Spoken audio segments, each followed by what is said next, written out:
বলতাছে, ও নোমান বিন সাবিত, তুমি নাকি জানো আল্লাহ একজন আছে? তুমি নাকি আমারে চিনাইবা? সৃষ্টিকর্তা একজন আছে যে আসমান জমিন সৃষ্টি করছে। নোমান বিন সাবিত বলছেন, হ্যাঁ আছে। তাহলে আমার তুমি বলো। অমুক দিন অমুক জায়গায় একটা বৈঠক বসবে, ওই বৈঠকের মধ্যে তুমি আইসো, আমি তোমারে বুঝাইয়া দিব। ওই দিন সকালবেলা সকাল সকাল কাফের ওই জায়গার মধ্যে উপস্থিত। নোমান বিন সাবিত তো আসে না, এলাকার অনেক মানুষ ওইখানে জমা বেঁধে আছে, সবাই উপস্থিত, কিন্তু কে আসে না? নোমান বিন সাবিত আসে না। অনেক সময় পর যখন কোনো বৈঠক হয়, যখন অপর পক্ষ আসে না, তখন কি বলে? এই দেখ, ভয় পাইছে, ভয় পাইছে রে, আসে না। বলে কি বলে না? এই বলা বলি করার কিছুক্ষণ পরে নোমান বিন সাবিত ইমাম আজম ওইখানে উপস্থিত। কি গো নোমান, ভয় পাইছনি? দেরি হইল কেন? ওই কাফের ইমাম আজমকে জিজ্ঞাসা করতেছে, নোমান ভয় পাইছনি? এত আসতে দেরি হইল যে? নোমান বিন সাবিত ইমাম আজম বলতেছেন, ও কাফের ভাই, আমার দেরি হয় নাই। দেরি হয়েছে এই জন্য টাইম টু টাইম আসতে পারি নাই, যে আমার বাসা থেকে এই এলাকায় আসার মাঝখানে একটা কি পড়ে? খাল পড়ে। এমন খাল, যেই খালটাকে নৌকা দিয়া পাড়ি দিতে হইব।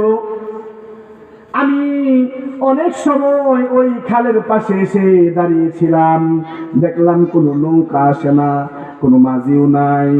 আমি আল্লাহ পাকের কাছে দোয়া করতেছিলাম, দরুদ শরীফ পড়তেছিলাম, আল্লাহ এই মুশরিকের কাছে আমাকে তুমি নত কইরো না, আমাকে ছোট কইরো না। হঠাৎ করে দেখি একটা গাছ, অনেক বড় একটা বিশাল গাছ, ওই গাছটা অটোমেটিক কি হয়ে গেল? কেটে বাঘ বাঘ হয়ে এই তক্তা হয়ে গেছে। তক্তা হয়ে নদীর উপরে ভাসতে ভাসতে আমার সামনে আসলো। আসার পর দেখলাম প্রত্যেকটা তক্তা একটা একটার সাথে লাগিয়ে যায়, লাগিয়ে যায়, একটা নৌকা হয়ে গেল। ওই নৌকার মধ্যে আমি উঠলাম। কোনো মাঝিও ছিল না, কোনো মাঝি ওইখানে ছিল না। ওই নৌকাটা আমার আস্তে আস্তে নদীটা পার করে দিল। বলেন সুবহানাল্লাহ। ওই নৌকাটা দিয়া আমি নদীটা পার হয়ে তোমার কাছে আইছি। এবার বলেন, মুশরিক কি আরো রাগ উঠছে না কমছে? এমনিতেই তুই দেরি করে আইছস, তার মধ্যে আবার বলতেছস নৌকা একা একা লাগিয়ে গেছে, গাছ একা একা কাটা হয়ে গেছে, তক্তা একা একা লাগিয়ে গেছে। এটা কিভাবে সম্ভব? সম্ভব? নোমান বিন সাবিত বলেন, আমি যেটা বলতেছি এটাই সত্য। তুমি যদি না মানো তাহলে তুমি দেখো, একটা গাছ নিজে নিজে কেমনে ফাল্টি হয়ে গেল, আবার ওইটা তক্তা কি করে হইল। তুমি যে বিশ্বাস করতেছো না আল্লাহ বলতে কেউ নাই, এখান থেকেই তো জানা যায় আল্লাহ সৃষ্টিকর্তা একজন আছেন, যিনি আমাকে তোমার পর্যন্ত নিয়ে আসছেন, এবং এর মাঝখানে যেই বাধাটুকু হয়েছে সবটুকুই আল্লাহ তোমাকে বলার জন্যই আল্লাহ তাআলার একটা নীলা খেলা ছিল।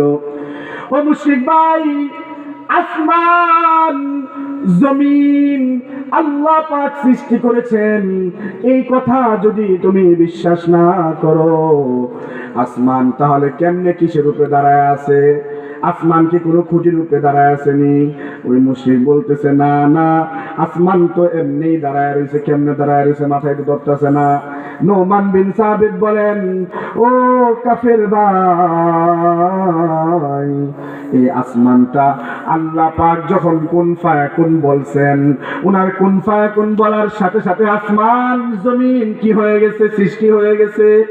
এই জন্য আমার আল্লাহ সৃষ্টিকর্তা উনি একজন আছেন, যিনি সূর্যকে সকালবেলা উঠান, আবার বিকাল বেলা ডুবিয়ে দেন। তুমি বলো, মুশরিককে নোমান বিন সাবিত প্রশ্ন করতেছেন, তুমি বলো সূর্য কার অর্ডারে উঠে? এটা তো জানি না।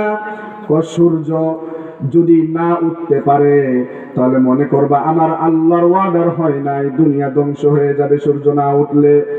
এই সূর্য প্রতিদিন উঠতেছে, আবার তার সময় অনুযায়ী ডুবে যাচ্ছে। এইটার মানে হলো দাঁড়ায়, এই সূর্য একটা নিয়মে চলতেছে, চন্দ্র একটা নিয়মে চলতেছে। যখন বৃষ্টির প্রয়োজন হয় ওই বৃষ্টিটাও আমার আল্লাহর অর্ডারে আসে। সেই জন্য তোমারে আমারে বানাইছে একজন সৃষ্টিকর্তা, উনি কে?